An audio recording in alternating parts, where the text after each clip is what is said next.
வாங்க ஒகேனக்கல் மீன் குழம்பு இனி வீட்லேயும் செய்யலாம். யாசிகா சூர்யா சேனலில் எப்படி செய்கிறேன்றதை பார்க்கலாம். வீடியோக்குள்ளே போகலாம். Surya channel, Yasika Surya channel. இன்றைக்கி நம்ம என்ன பார்க்க போகிறோம்னா ஒரு ஒகேனக்கல் மீன் குழம்பு தான் பார்க்க போகிறோம். அதுக்கு நம்ம நாட்டு மீன் தான் எடுத்திருக்கோம். நாட்டு மீன் நான் பாருங்கள், நாட்டு மீன் தான் எடுத்திருக்கேன். ஜிலேபி கண்டை. இது சூப்பராக இருக்கும். நல்லா கழுவி மஞ்சள் உப்புலாம் போட்டு கழுவி லெமன் போட்டு கழுவி வச்சுருக்கேன். இது ஒரு 1.5 கிலோ இருக்கும். 1.5 கிலோவுக்கு தகுந்தாப்புல நான் வைக்கிறேன். அதுக்கு நம்ம ஆட்டி தான் குழம்பு வைக்க போகிறோம். அதுக்கு 3 தக்காளி, 2 பெரிய வெங்காயம். சின்ன வெங்காயம் தான் ஃபுல்லாக போடணும்.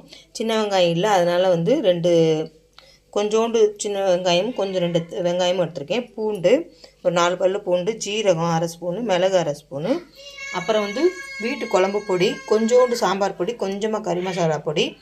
ஒகேனக்கல்ல இந்த மாதிரி பண்ணுவாங்க. கறி மசாலா பொடி போடுவாங்க, இஞ்சி பூண்டெல்லாம் போடுவாங்க. அப்புறம் தனி மிளகா பொடி, மல்லித்தூள். அப்புறம் நான் ஒரு 8 பேருக்கு சமைக்கிறனால வீட்டில் கெஸ்ட்டு வராங்க.